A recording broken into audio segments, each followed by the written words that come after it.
Nagaa waaqayyo isiniif haa ta'u akkam jirtanii fayyaa qabdanii kabajamtoota fi hordoftoota koo jirtu ani jira galata waaqayyo. Egaa akkuma sagalee dhaggeeffattan jechuudha. Viidiyoo sagalee hin fannee sagalee isaa bilbilarraa isin dhageessisee jechuudha.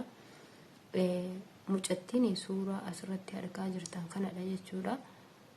Sargii diggisanii fi waggaa dheeraadhaaf waggaa lama sana ol kan ta'u obboleessa isaa waliin namtichi kun jala hin darbini itti eeruumi jedhee raawwate obboleessi ishee akka gara mucayyoon kun gara namicha kanaatti eerumtudha kan inni taasisedha.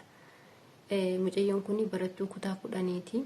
Barattuu kutaa 10 taatee osoo jirtu akka isheen isatti eerumtuuf obboleessi ishee dirqamsiise. Obboleessi ishee inni tokko immoo akka isheen isatti eerumtu hin barbaadu. Inni tokko immoo akka isheen itti eerumtu barbaada. Namichi kun yommuu waliin turanitti waggaa lama ol kan ta'e mana tokko keessa waliin nyaataa waliin dhugaa mana tokko keessa waliin jiraatan. Kanaaf sababa kana ta'ee fi namichi kun waan nama gaarii yeroo sana nama gaarii ta'e isaan faana jiraataa turee fi akka isheen itti eerumtu taasisee jechuudha.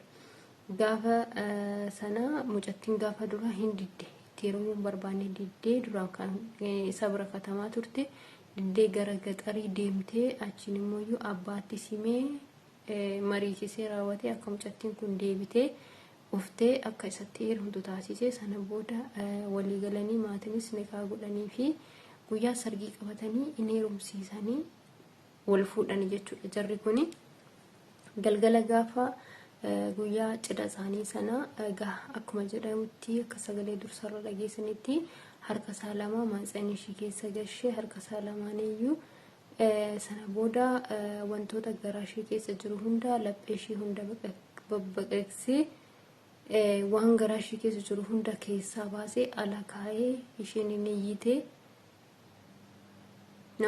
haasadhuma kun namatti ulfaata dhugaa waaqayyo jechuudha. Jechuun bakka maaliif yommuu yaaddanii nama akkamiiti kan jiru nama akkamiiti namni nama akkamiitu uumamaa jira nama akkamiitiyyuu faxxaramaa jira nama akkamiitiyyuu argaa jirra waan maal tachees nutti dhufaa jira. Inni kun daa'ima waggaa 3 waggaa 2 daffara. Inni kun immoo akkasitti kana nama godha. Kin maalumatu nutti deemaa jiran jedhe baran maalumatu nutti deemaa jira gaaffii guddaa natti ta'e dhugaa waaqayyo maalumatu nutti deemaa jira maaltu dhufaa jira naagalaan jiru dhugaa waaqayyo jechuudha. Namni akkamitti dhala namaa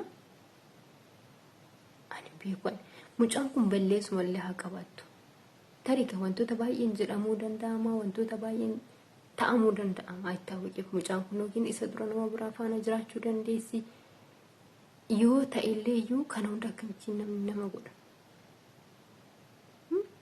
ta'uufii baana mucattii sana deebisuu ofirraa gara maatii isaatti namni haa ta'uyyuu malee immoo miidhamsa miidhuu danda'a kana hundamu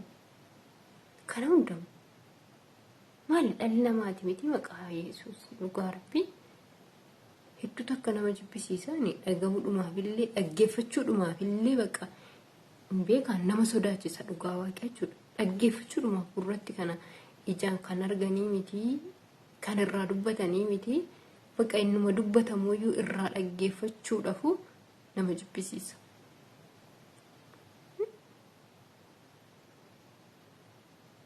Maali sila maaltu jira? Maaltu deemaa jira? Rabbina jibbisiiseera jireenyumti biyya lafaa kun dhugaa waaqayyo hedduu takka nama jibbisiisa. Maaliif guyyumarraa wanti dhageenyu waan addaati jechuudha. Waan biyya lafaa kanarratti ta'amee hin beekne kan argamaa jiru jechuudha. Maal akka ta'e hin beekan. Mucattiin gaafa iyyitu ollaan har'a guyyaa sargii ishee waan ta'eef kanaafidha. Kanaaf iyyiti jedhaniiti kan isaan namni illee itti mirmachuu didee zimishidhan jedhedha kan jedhamaa jiru. Egaa boodarraa dubbiin hammaattuu taatee gaafa iyyi ishee garmaleedhuma baay'ateetu jedhu namni tokko gaafa dhaqeetti ilaalu meeshaan qaama ishee keessa jiru hundinuu harka isaatti galchee keessaa gadi baasee lafatti gadi guure. Inde meeshaa wayii uffata wayii gadi guureedha moo ani jechuun bakka dubbiidhumaa kun namatti ulfaata. Lameen bakka yoo maaluma jettee akka ibsitullee sitti ulfaata beekta. Dhugaa Rabbi nu haa baasu kana ani maal akka jedhu beeku dhugaa Rabbi hedduu takka nama jibbisiisa. Rabbi nu haa baasu. Akkasuma lammii keenya biyya Beirut Limneen keessatti argamaniif bakka jirtanitti du'aa godhaa fi karaadhaaf isin hin jira. Limneen baay'ee takka haala sodaachisaa keessa jirti. Lammiin keenya immoo namoonni baay'een achi biyya sana keessadha kan isaan jiranii. Haa ta'u malee biyya keenya keessas jiraannee kunoo nagaa hin qabnu jechuudha. Daa'imti nagaan argattu, jaarsi nagaan argatu, jaartiin nagaan argattu. Bakka dhalataniitu guddachuudhaaf iyyuu hedduu nama shakkisiisa jechuudha. Kanaaf iyyuu lammii teennaa biyya ormaa keessa jiranis Rabbi nuuf haa eegu, biyya keenya irraa Rabbi nuuf haa eegu. Hedduu takka jibbisiise wanti kuni maaliifini namni nama ta'uudhaaf qofa si marara. Namni namuma ta'uudhaaf fakkaattii kee waan ta'eef si marara jechuudha. Gaafa wanta takka miidhama hamaa takka irratti gochuudhaaf baay'ee sitti ulfaata.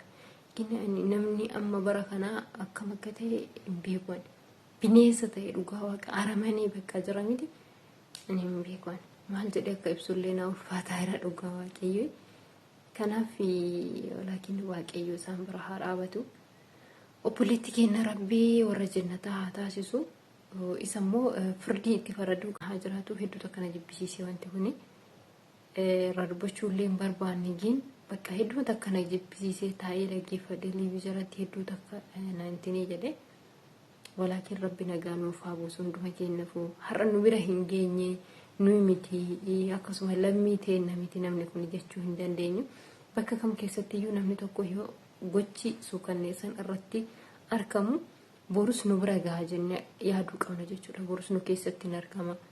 Borus mana keenyatti argama wanti kun jennee yaaduu qabna jechuudha. Ifaan soratan dukkana daakkatanii jedha Oromoon. Kanaaf iyyuu yoo har'a nuti wanta kana balaaleffannee waan kana ofirraa jibbuu baanne borus nurratti hin ga'ama jechuudha. Kanaaf iyyuu bakka jirtanitti hundi keessanuu wantoota haala suukanneessadhaan wantoota silaa fakkaachuu hin qabne godhamuu hin qabne irratti godhame takka hojjetame takka yoo argitanii callistanii bira darbinaati hanga sagalee keessan qabdanitti waan kanarratti dubbadhaati sagalee ta'aadha. Sababni isaa boru nurra gahuu danda'a waan ta'eef jechuudha. Boru nurra gahuu danda'a kan ollaa kee ga'e siisinaan qatu waan ta'eef jechuudha. Akkasiin hin jedha namoonni haaraan akka carratee gara channel kanaa dhuftan subscribe gochuudhaan maatii keenya ta'aadha. Akkasuma immoo warri subscribe gootanii jirtan like share gochuudhaan nu jajjabeessaa kan hundumaan gootaniif galatooma horaa bulaa deebana.